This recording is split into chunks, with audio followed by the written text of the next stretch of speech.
सामाजिक बांधिलकी जपत वाढदिवस साजरा करण्याची एक आदर्श परंपरा पुढे नेत रामजी पुनईराम विश्वकर्मा व त्यांच्या पत्नी सुनीता रामजी विश्वकर्मा यांनी आपल्या 28व्या लग्नाच्या वाढदिवसानिमित्त आज श्री साई सहारा वृद्धाश्रम येथे वस्त्रदान व अन्नदानाचा सामाजिक उपक्रम राबवला।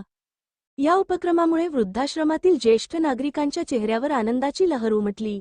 या प्रसंगी रामजी विश्वकर्मा, ब्रिजेश विश्वकर्मा, शौर्य विश्वकर्मा, सुनीता विश्वकर्मा, लता विश्वकर्मा, माही विश्वकर्मा, कोमल विश्वकर्मा आणि स्नेहा विश्वकर्मा हे मान्यवर उपस्थित होते।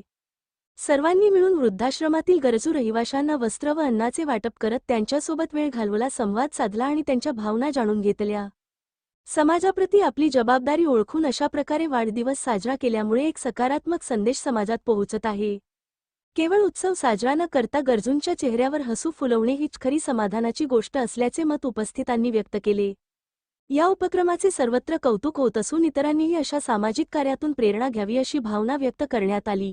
यावेळी संस्थेचे संस्थापक अध्यक्ष संतोष अंबादास साळवे आणि सचिव संतराम अंकुश सावंत यांनी विश्वकर्मा परिवाराचे मनापासून अभिनंदन करत त्यांच्या सामाजिक जाणीवेचे कौतुक केले। श्री साई सहारा वृद्धाश्रम, आळंदी, मरकळ रोड, धानोरी फाटा यांनीही या उपक्रमाबद्दल विश्वकर्मा परिवाराचे आभार मानले।